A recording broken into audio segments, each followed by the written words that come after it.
Today was the San Francisco Giants' first full squad workout of spring training, and even though spring training technically began when pitchers and catchers reported last week, this can kind of be considered the true start of spring training, the day where everybody is in attendance. And the way the Giants started off spring training is that Buster Posey, the president of baseball operations, who's been to spring training more than a handful of times over the course of his career, went into the middle of the clubhouse and kind of, said a little bit of a speech, kind of rallied the troops, so to say. Bob Melvin did the same, but because Posey preceded him, had to kind of cross off some of the things that he had initially wanted to talk about on this list. Melvin also described how the Giants also showed a video that was spliced together, beginning with highlights of guys like Willie Mays and Will Clark, and eventually moving towards the present with guys such as Logan Webb and Justin Verlander. And if Buster Posey and Bob Melvin were the ones setting the tone in the clubhouse, then it was Willy Adames who was setting the tone on the field. In his very first live bullpen session of the spring, he was matched up against Sean Hjelle, and on the very second pitch he saw, he launched a home run over the left field fence into the opposing bullpen, something that the Giants are going to hope that they see a lot over the course of the coming season.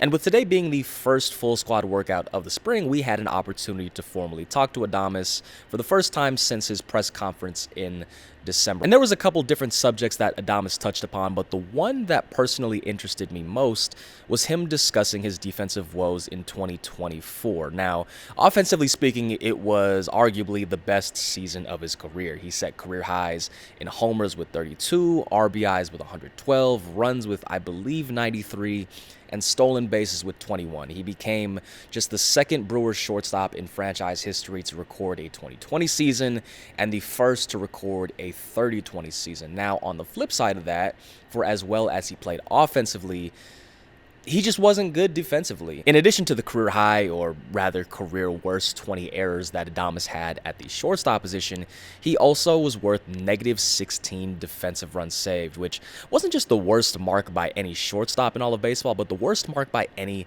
defender in all of baseball. It was a very uncharacteristically bad defensive season for Adames because from 2019 to 2023, I'm forgetting what the actual number was off the top of my head, ironic given all the numbers I just rattled off, but I believe it was 28 defensive runs saved and maybe 21 outs above average. Not quite Gold Glove caliber defense like what Brandon Crawford was able to provide when he was in his prime, but it was still very above average for the shortstop position. And you combine a bat that had always been roughly above average with an above average defensive glove, and you got a really good shortstop.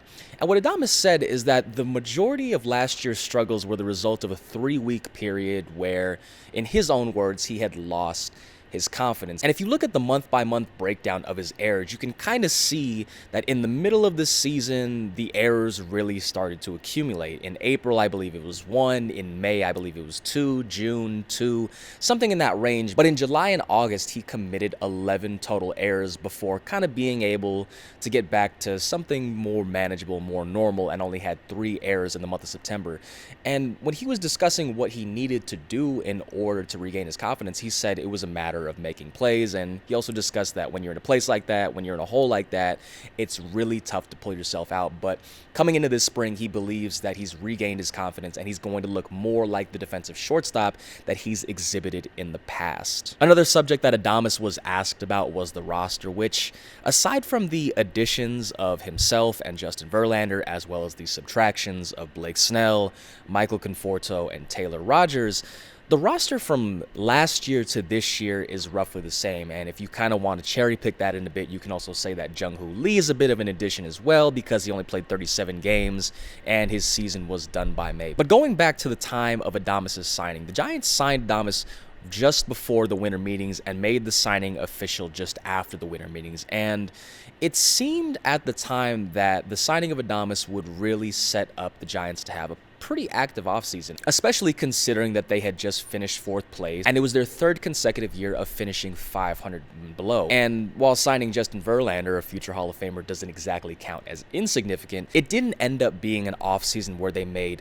a ton of significant additions. The Giants weren't in the Juan Soto sweepstakes in the same way they were for Shohei Ohtani or Aaron Judge, But once Soto and Adames both went off the board, there was still a good amount of good position players who were still on the market who could have realistically made the Giants a better team in 2025. Guys like Pete Alonso, Anthony Santander, Alex Bregman. Before the Giants signed Verlander, they were heavily linked to Corbin Burnes. There were several reports that the Giants and the Blue Jays were the heavy favorites to sign Burnes before he kind of shockingly signed with the Diamondbacks on what I believe was a 6-year, $200 million contract.